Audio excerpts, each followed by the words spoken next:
PCR, les règles sont les mêmes. Le test doit avoir été effectué 72 heures avant l'arrivée. Pour prouver une infection antérieure à la COVID-19, le gouvernement canadien continuera de n'accepter que les résultats des tests moléculaires effectués au moins 10 jours civils, mais pas plus que 180 jours civils avant l'entrée au pays. Enfin, et c'est la dernière mesure annoncée aujourd'hui, le gouvernement du Canada ajustera les conseils de santé aux voyageurs qui passeront du niveau 3 au niveau 2. Le gouvernement ne recommandera donc plus aux Canadiens et aux Canadiennes d'éviter les déplacements à des fins non essentielles. Je tiens à souligner toutefois que les Canadiens et les Canadiens doivent continuer de faire preuve de prudence lorsqu'ils choisissent de se déplacer à l'étranger.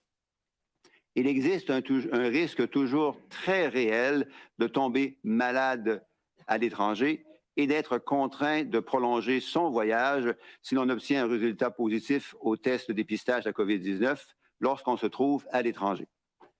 Les voyageurs doivent également comprendre qu'il existe un risque permanent que les mesures relatives à la frontière et au déplacement dans les autres pays, comme au Canada, changent pendant qu'ils sont à l'étranger. Les mesures à la frontière que je viens d'énoncer sont des mesures transitoires. Elles ne sont pas permanentes.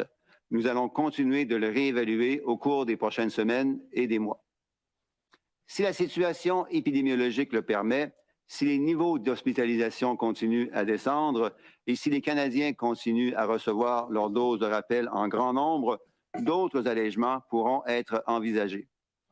Par exemple, si et seulement si la situation le permet, l'exemption de tests pour les voyages de moins de 72 heures pourrait être remise en vigueur et éventuellement, d'autres allègements en matière de tests pourraient être considérés et être mis en place.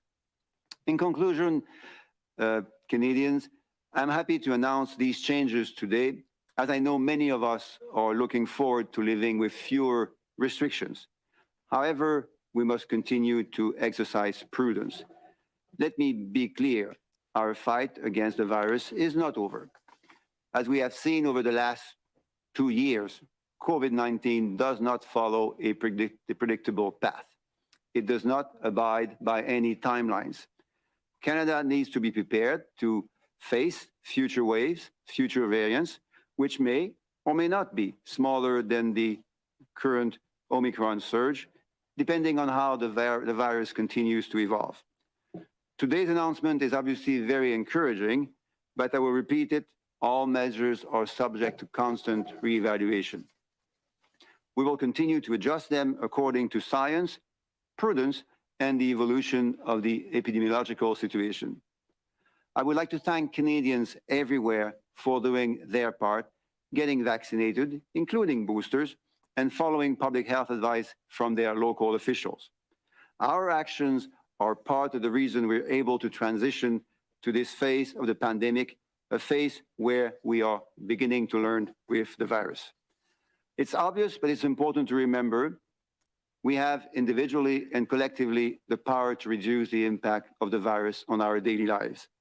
Living with COVID-19 means that we must exercise this power and make smart and safe choices for our communities and ourselves.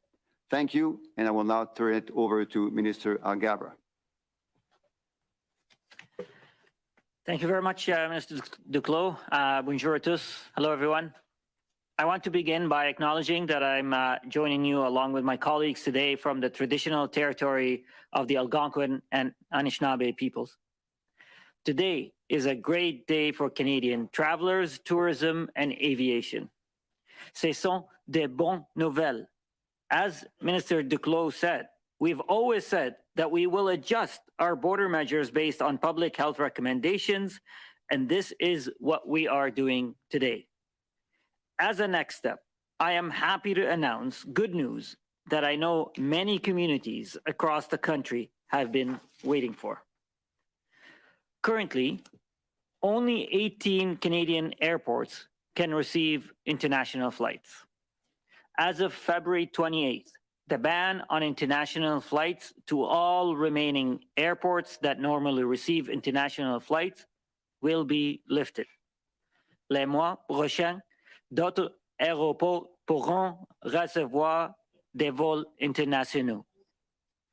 This is great news for communities like Windsor, London, Fort McMurray, Moncton, and many others. By receiving international flights, this will support local tourism, create good jobs, and grow our economy. These airports will work with Transport Canada, the Public Health Agency of Canada, and the Canada Border Services Agency to put in place measures to start safely accepting international flights in the coming weeks and months. I also want to take a moment to talk about cruises, since the season will start soon. I know how important the cruise season is to the tourism industry in many communities like Victoria and Quebec City. This is why I can assure you that we will have more to say very soon about how testing for cruise ship travelers arriving at Canadian ports will work in time for the cruise ship season this spring. In conclusion, I want to thank our airlines, airports, tourism operators, and workers for their tireless work over the past 2 years.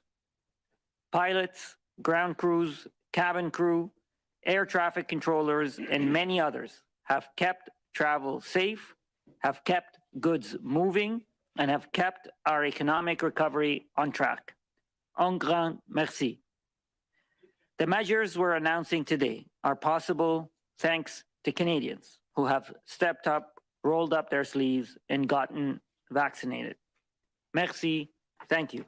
And now I'll pass it on to my friend, Mr. Medicino. Merci, Omar. Bon après-midi, tout le monde. Good afternoon. I want to thank Omar as well for acknowledging that we are on Indigenous territories of the Algonquin people. Since the onset of this pandemic, our government has implemented reasonable and prudent measures at our borders. As the pandemic has evolved, so has our response, always guided by the best science and evidence available to us. Des données récentes indiquent que la dernière vague de la COVID-19 a franchi son sommet au Canada.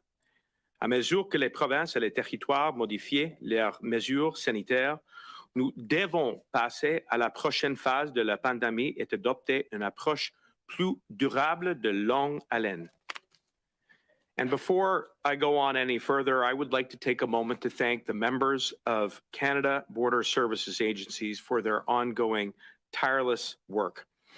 They are literally Canada's front line at our borders. And as Minister of Public Safety, I'm proud of their efforts, which they undertake every single day under some of the most extenuating and challenging circumstances. Canadians will recall that this pandemic began in March 2020, when we had to rapidly implement a series of new measures to protect against a virus that many of us were just learning about. At airports and border crossings across Canada, people rose to the occasion.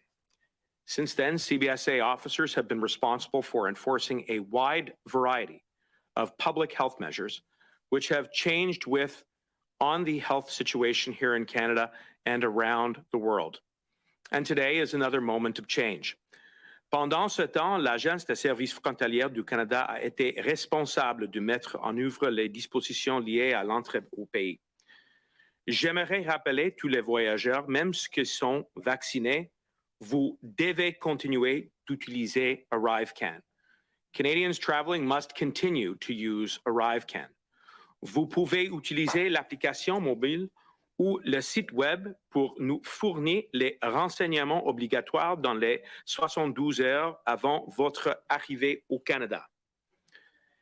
Today's announcement is possible thanks to three big things: Canada's world-leading vaccination rate, decreasing hospitalizations rates and effective tools like rapid tests, therapeutics, and treatments. But more than anything else, it's because of the ongoing sacrifices and collective effort that Canadians are making. And I want to thank all of them for the role that they are continuing to play in making today's announcement possible. Your efforts are helping to protect not only yourselves and your neighbors, you're helping us all get through this together. Je tiens à remercier les Canadiens et les Canadiennes d'avoir été vaccinés et respecter les mesures sanitaires. Comme nous l'avons fait depuis le début de la pandémie, nous continuerons de modifier nos mesures en fonction de la science et des dernières données. Pendant cette situation en évolution, nous nous sommes toujours fondés sur l'information scientifique d'actualité pour mettre en œuvre les restrictions frontalières.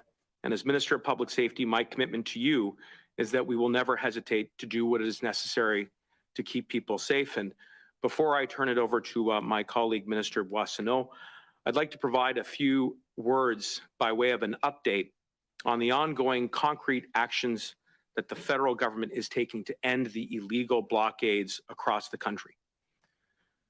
Following the declaration of the Emergencies Act yesterday, there has been significant progress made to secure our borders. In British Columbia, thanks to the RCMP, and following a series of arrests and seizures, we have now seen that the Pacific Highway border crossing in Surrey is reopened. Similarly, in Coutts, Alberta, yesterday, the RCMP carried out a number of highly sophisticated and coordinated arrests and seizures, leading to the seizures of a significant number of deadly firearms. We have now seen, again in conjunction with the CBSA and the local law enforcement, the reopening of the Coutts port of entry. The day before yesterday, we saw that, again, following a highly coordinated law enforcement operation undertaken by the Windsor Police Service, the Ontario Provincial Police, and with the assistance of the RCMP, a number of arrests that took place in Windsor, which allowed us to reopen the Ambassador Bridge, where roughly 1/4 of all commercial trade takes place on a daily basis. While we have seen progress, it is important that we continue to secure that progress going forward. I want to take a moment to address the situation here in Ottawa, and I want to acknowledge the resignation of Chief Slowly. Now, of course, this is not a decision that is within the remit or the mandate of the federal government. Our focus is to ensure that the Ottawa Police Service, as well as the OPP and the RCMP, have all of the tools that are necessary to restore public order in Ottawa. I want to take a moment to highlight that an integrated command center has now been set up so that the RCMP and the OPP can share and assume command and control over the enforcement operations which will be necessary to bring about public safety on the streets of Ottawa again. I would be remiss if I didn't take a moment as well to point out the tremendous degree of sacrifice that those who live in Ottawa have had to endure. And as I said yesterday, this is not trivial.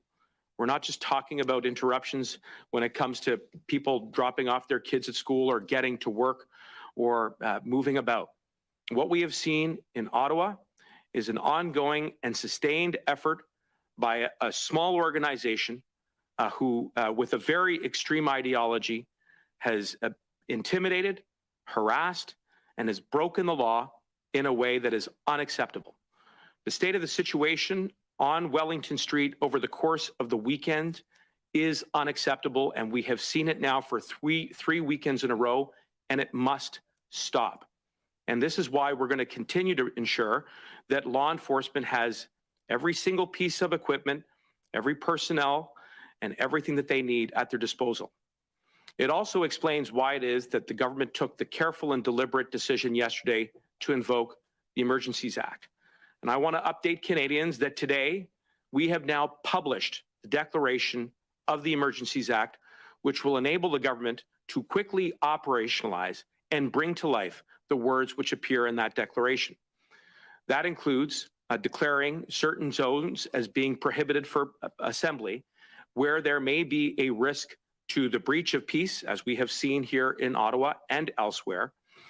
And this will be a concrete tool to bring clarity to those that are continuing to participate in the illegal blockades that it is time to go home. We will also be sure that through the Emergencies Act that law enforcement have all the tools that they need, be it tow trucks, be it barriers and other assets and equipment, so that we can crowd control and ensure that the flow of trade and traffic flows very smoothly on a daily basis. And here I'm thinking particularly about communities like Windsor and Coutts, and where other ports of entry facilitate the trade and commerce that is so critical to our economy. And finally, we are taking concrete steps to give banks and financial institutions the tools that they need to put a stop to the flow of any funds, proceeds through conventional currency or cryptocurrency that may aid and abet the illegal blockades.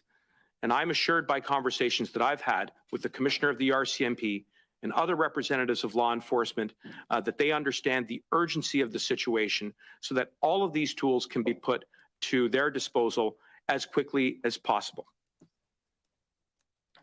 This has been a long 3 weeks, and people are in desperate need of reassurance, and especially those who live here in Ottawa.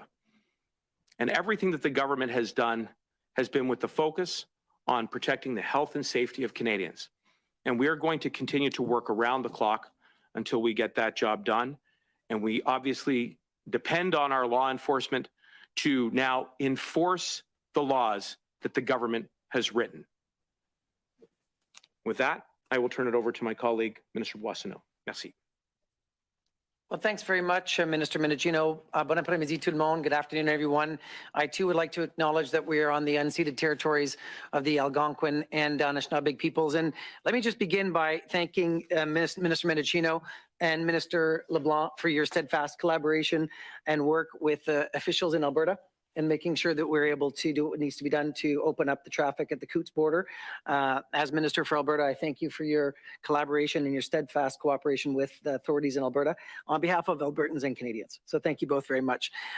Ministre Duclos, merci de votre leadership et votre compassion et votre dévouement à suivre la science, comme on a fait tout le long de la pandémie. Minister Alghabra, thank you for being the voice of people that want to travel again and the airports that have been closed necessarily. But today is a new day. Comme je l'ai mentionné, chers collègues, à plusieurs reprises, c'est la sécurité d'abord et ensuite les voyages après. As I've said many times, safety first, then travel. Today's announcement is an important step on our pathway of a safe and prudent reopening. This is a gradual process that puts science and evidence at the center of our decision-making. And I want to be clear with Canadians. Travel is safe, yet risk remains. A complete lifting of restrictions at this time isn't good for Canadians or for Canadian businesses.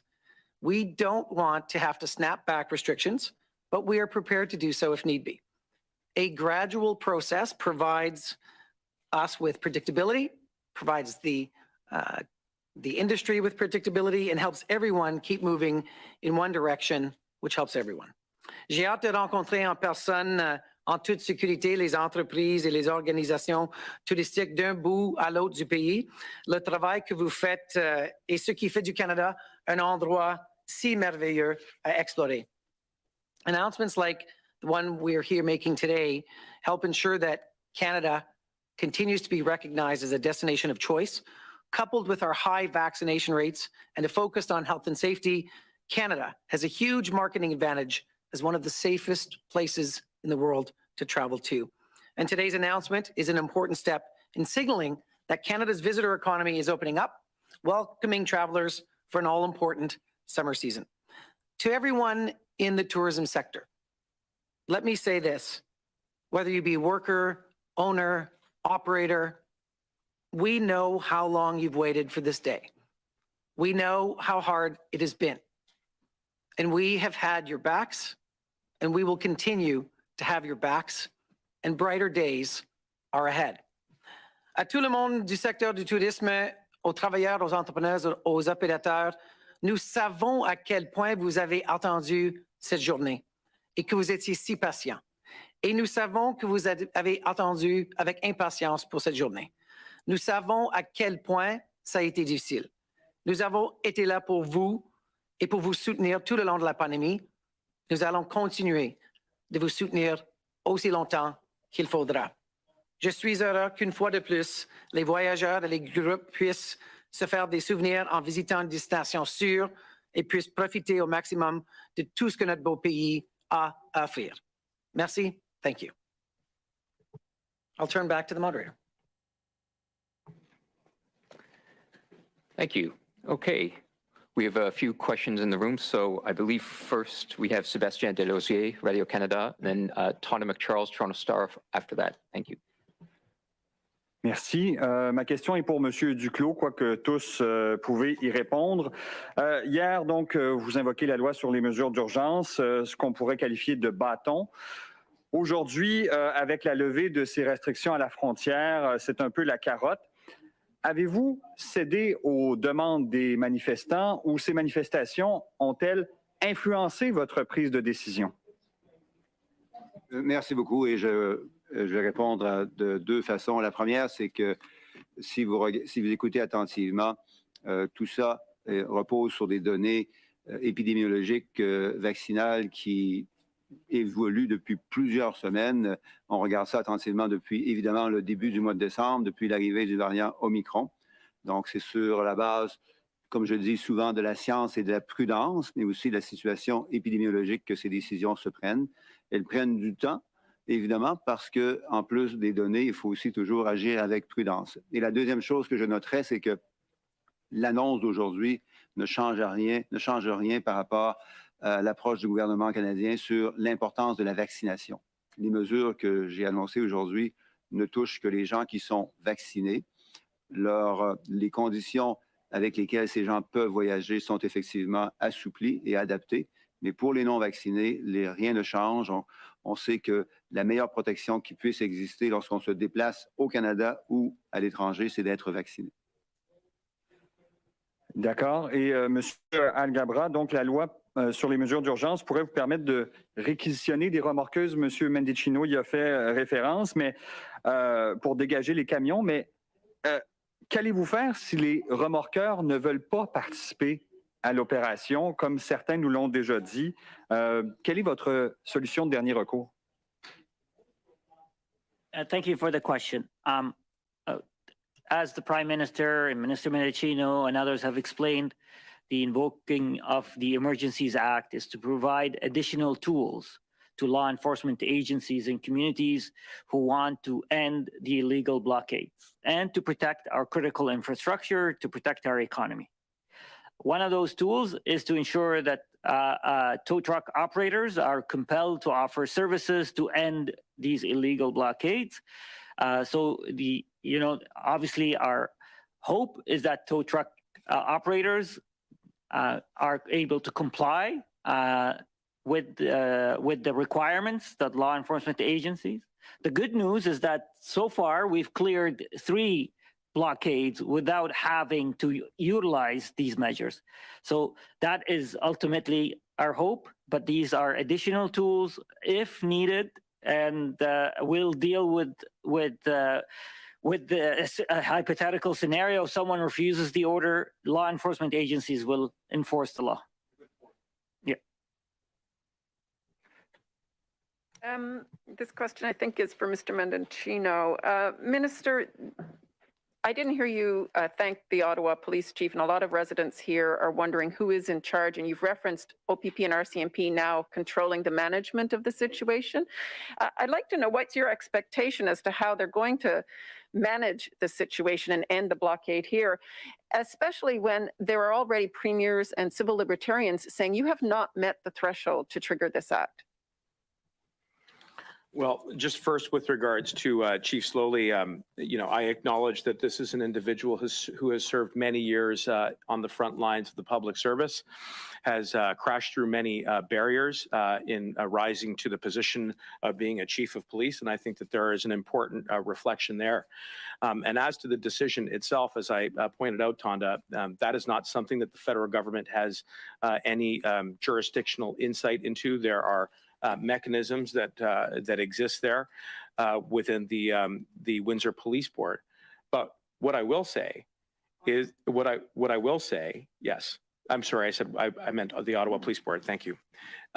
What I will say is that the federal government is very much concerned with providing the space to have those tools, have the assets, have the personnel, so that enforcement actions can be undertaken as quickly as possible.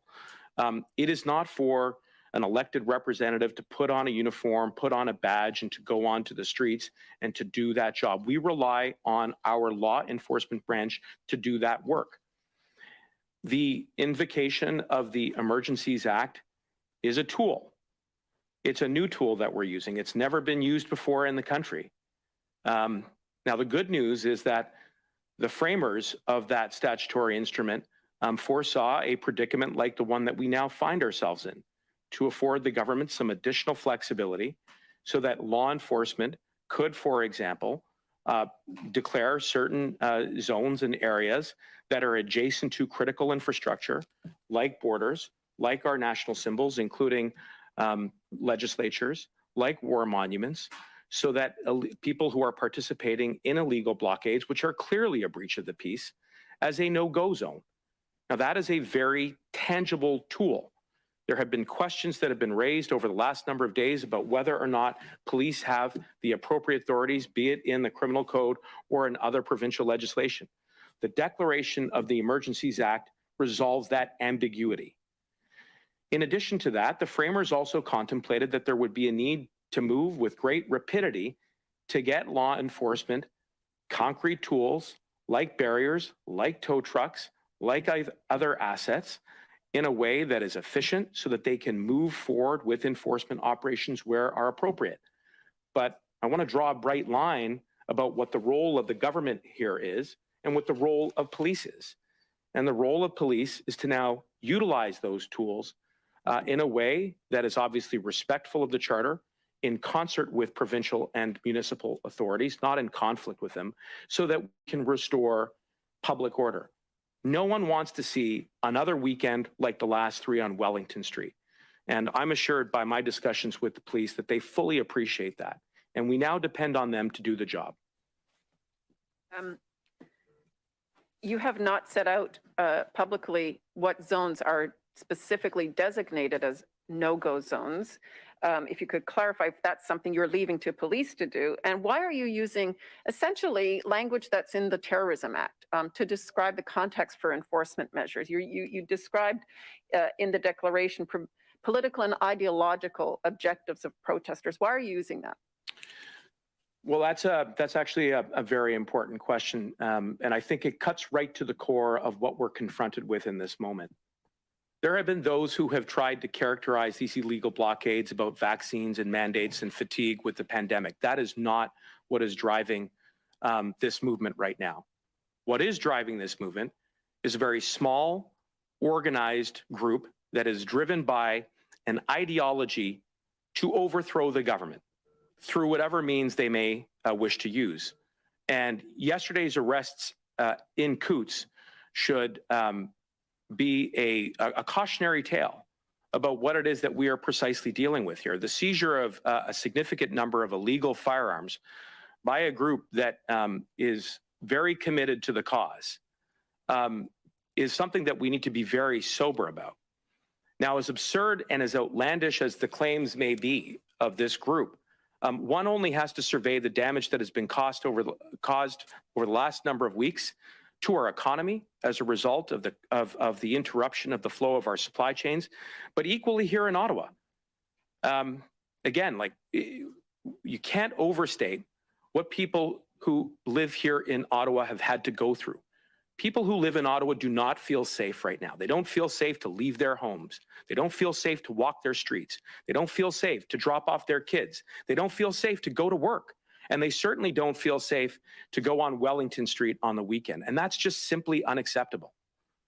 Now, the good news is that the Emergencies Act contemplated this kind of a moment, and we've now reached deep into the legislative toolbox, yes, carefully and deliberately, to give those additional resources to police so that they can act quickly. And that is certainly our hope that they do that.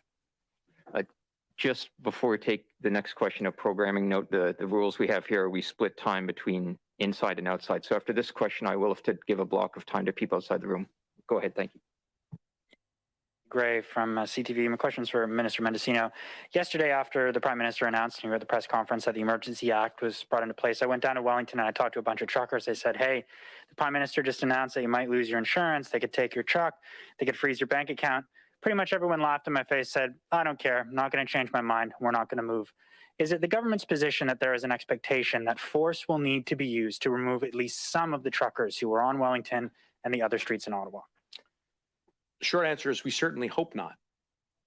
And the invocation of the Emergencies Act and the declaration that follows with it sends a very powerful message and hopefully a deterrent to rational and fair-minded individuals who may think that they're just participating in a peaceful protest, but are actually now commingled with something that is much more nefarious. And, for those that, are seeking confrontation and or violence, we rely on our law enforcement to use their best judgment on how to resolve that conflict. Of course, we want the illegal blockades to be resolved peacefully. I mean, that is obviously the first preference here.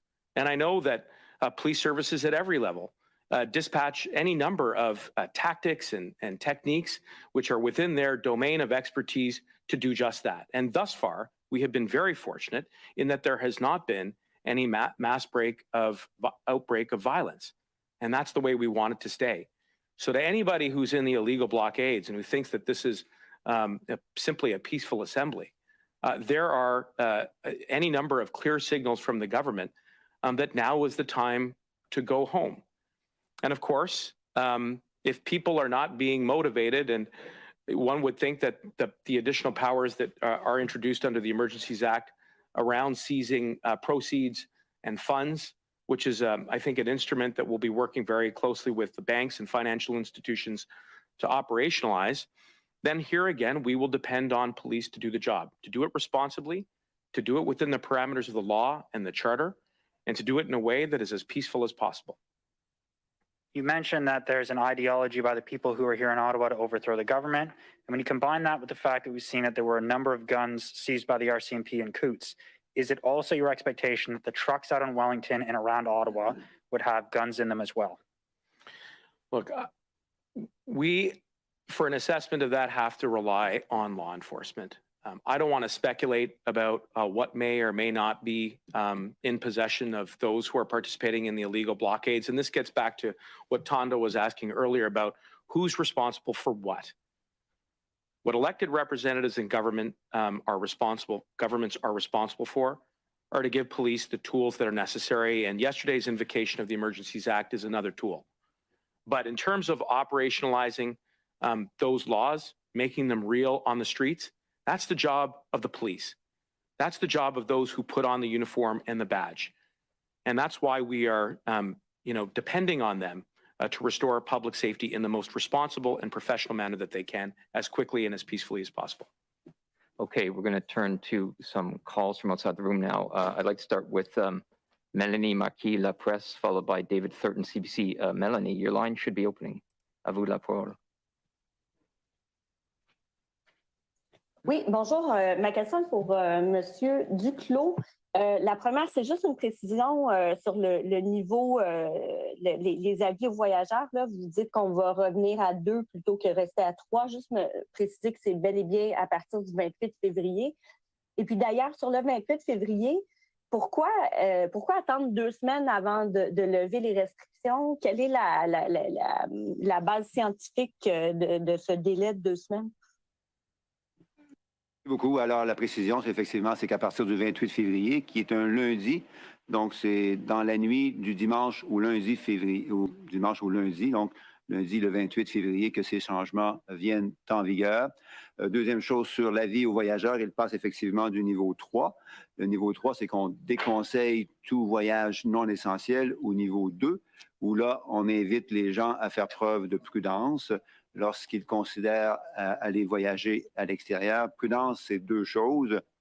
D'abord, de considérer la situation aux endroits où ils pensent aller, donc de s'informer d'avance sur les conditions dans lesquelles ils pourraient se retrouver s'ils voyage en fonction des pays, évidemment, et s'informer aussi sur les conditions de retour.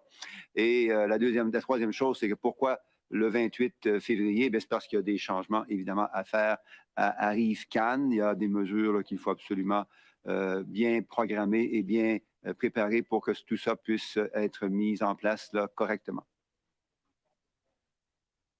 OK, donc si j'ai bien compris, vous me corrigerez si je me trompe, c'est vraiment davantage une question de planification sur le terrain qu'une question épidémiologique qui explique le 2 semaines.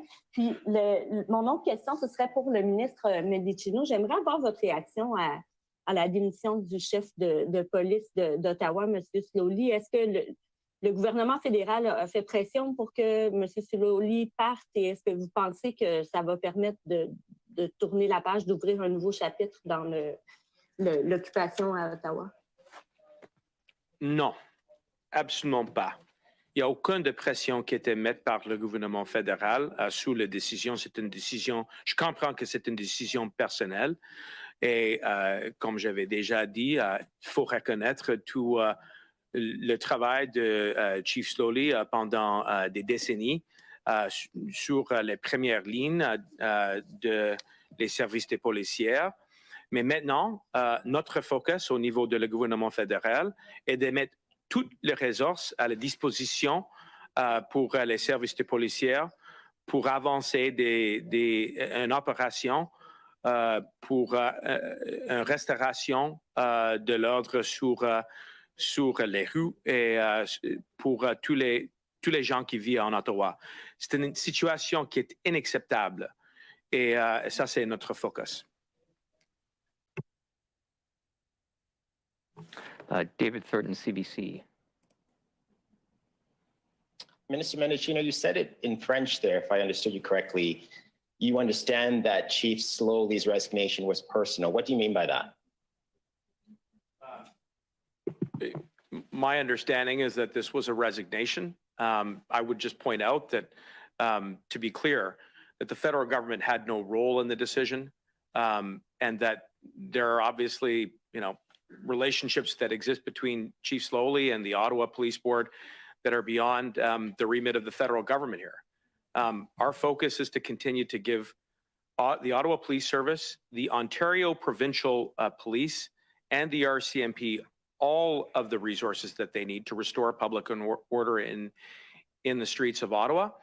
And certainly the integrated central command unit, which has now been set up, does allow for those tools to be used in a very focused manner. And I also said in French that the situation here in Ottawa has been acceptable for quite some time, and it's our hope that public order will be restored as quickly as possible. Okay, but the chief of police force in the capital city just resigned. And you could forgive people not only in Ottawa, but in the country who feel like no one's leading the ship here. So it doesn't really matter which jurisdictional level of government is speaking here. I think people just want clarity, assurance. Can you tell us, as much as you know, what you know about the reason Slowly resigned? You said it's for personal reasons. I think you need to say something more than that. No, I just want to be clear. The decision was taken by Chief Slowly, completely independent from the federal government. And, obviously those are questions that will be put to Chief Slowly. Our focus is to provide tools and resources to the police so that they can do the job of restoring public safety. And that is our focus. And yesterday's declaration of the Emergencies Act, which was an unprecedented moment in our country's history, was another way in which we could make available to the disposal of the Ottawa Police Service, the OPP, and the RCMP, all of the things that they need, be it the ability to declare certain zones as being prohibited from public assembly, the ability to commandeer assets like tow trucks, like barriers, be it the ability to dispatch RCMP officers to quickly enforce municipal and provincial legislation, and yes, as well, empowering banks and financial institutions to put a stop to the flow of proceeds that could advance the illegal blockades as quickly as possible, all of which, of course, being within the parameters of the law and the charter, and we'll continue to do what we can to give police those tools, but we trust them to restore public safety. I mean, to your point, yes, you're right. People don't want to hear about jurisdiction. They're not interested in the nuances. What I think people in Ottawa expect and have every right to see happen is that public order will be restored as soon as possible. Okay, let's turn now to Marika Walsh and then Bourse pour le devoir, Marika. Hi there. Thanks very much for taking our questions. Mr. Medicino, my questions are also for you. First, on your comments that I believe you said something along the lines of nobody wants to see a repeat of the last 3 weeks and the police appreciate that. So what guarantees can you give Ottawa residents that things will change? How quickly will they change? And how are you able to ensure that there is not a repeat, given that it's Tuesday, we've lost today, there's no police chief, and there's a long weekend coming up, and we know more protesters will come? Well, I think that's a very fair question. And all I can assure you and to everybody who's watching is that we have conveyed the concerns of the community here in Ottawa. And we've done it in a way that is honest and direct. We have expressed the degree of anxiety, the concerns, and these are not just images on social media. I know there's a lot of traffic over the course of the last 3 weeks. We're talking about people's lives. And so our job in government is to ensure that law enforcement understands and appreciates exactly what the community is feeling.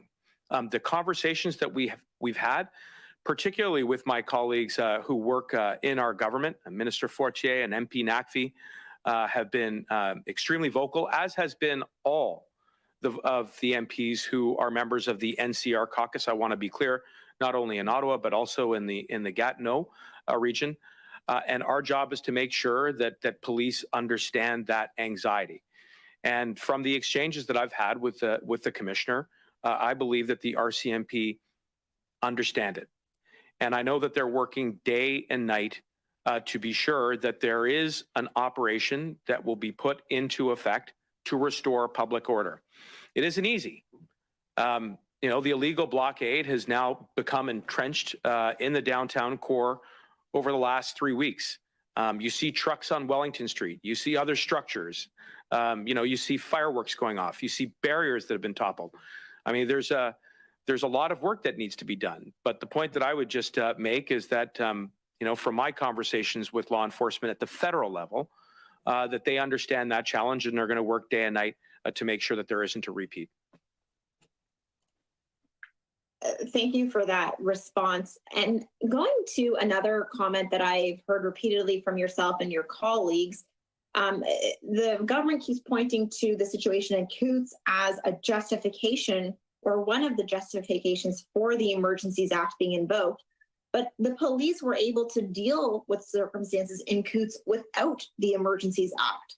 So why is it that we need the Emergencies Act if police in Windsor and in Alberta were able to do their job and to enforce public order and bring an end to these blockades without the act in place? Well, first, I want to acknowledge the exceptional work of the RCMP, not only in Coutts, but in British Columbia and in Surrey, as well as in Windsor, to restore public order and remove those illegal blockades so that we can get trade moving again. I mean, the devastation that was caused as a result of the obstructions to those who are participating in the illegal blockades is very deep, and it needs to be turned around. But as I explained yesterday, we can't take for granted the gains that have been made by law enforcement using existing authorities. And one of the rationales for invoking the Emergencies Act is so that we can put into effect additional tools to prevent another illegal blockade from occurring. And here I'm thinking about, Windsor in particular, and making sure that the Ambassador Bridge remains open, putting our hands on the additional barriers and tow trucks that are needed to keep flow moving as much as possible. So yes, you're right. there have been a number of arrests and seizures that have been made with pre-existing authorities, but we don't want it to occur again. And that's why the measures which we have introduced under the Emergencies Act, which are temporary, they're targeted, they're geographically specific, and they are intended to operate in concert with pre-existing provincial authorities, including where the RCMP are the police of jurisdiction, is a way in which we think we can hold on to the gains that we have made and keep the borders and the bridges open and our national symbols safe. Nous avons bosse pour et puis person ici, very patient person. I know you also have question period, but let's start with the question on the phone here. Bonjour, ma première question est pour Monsieur Duclos. J'ai les données devant moi et aux dernières nouvelles, soit le 29 janvier, il y avait près de 5% des tests PCR à la frontière qui revenaient positifs, donc ce deuxième test. Donc, si mon calcul est bon, dans un avion, il y a une personne à gauche, une personne à droite. Ça fait une chance sur 10 que quelqu'un assis à côté de vous soit infecté à la COVID-19. J'aimerais savoir, est-ce que vous ne baissez pas les bras par rapport au fait de l'importation de nouveaux variants au Canada? C'était votre principal argument pour maintenir ce deuxième test jusqu'à maintenant. Bien, merci pour la question et vous avez raison, il faut continuer d'être très vigilant et prudent de manière générale et à la frontière en particulier. Et ce que l'on voit, et c'est ce qu'on attendait de voir, c'est que ce taux de positivité baisse assez rapidement. Les derniers estimés datent de la fin janvier. Nous sommes déjà rendus à la mi-février. Et on croit là, que d'ici les 2 prochaines semaines, là, même si ça prendra toujours un petit peu de temps avant d'avoir les chiffres précis, la situation va continuer à s'améliorer, ce qui ne veut pas dire que voyager vient sans risque. Et c'est pour ça là, qu'on continue à inviter les gens à faire preuve de prudence et d'intelligence lorsqu'ils décident de voyager à l'étranger. Donc, le passage là, du niveau 3 à niveau 2 ne veut pas dire que voyager ne vient sans risque à partir de maintenant. Et ça veut aussi dire qu'au retour au Canada, il faut faire attention. Et c'est pour ça qu'avant, on connaît l'utilité des multiples couches. C'est pour ça que la couche de pré-départ, même si elle permet maintenant l'usage d'un test rapide antigénique, cette couche reste là pour s'assurer que les gens puissent se protéger eux-mêmes et protéger, comme vous l'avez dit, ceux qu'ils vont croiser durant leur voyage et ceux qu'ils vont croiser une fois de retour au pays. Merci. Et en suivi, c'est pour votre collègue, M. Mendicino. Le premier ministre, hier, a confirmé que la loi s'appliquait partout au Canada, mais qu'elle serait utilisée uniquement là où nécessaire. Et vous avez précisé il y a un instant là, que ce sera en concert avec les forces de police provinciales. Donc, ma question est très simple. Est-ce que le fédéral pourrait imposer ou utiliser ces mesures, même dans les provinces qui n'en veulent pas, comme en Alberta, comme au Manitoba, par exemple?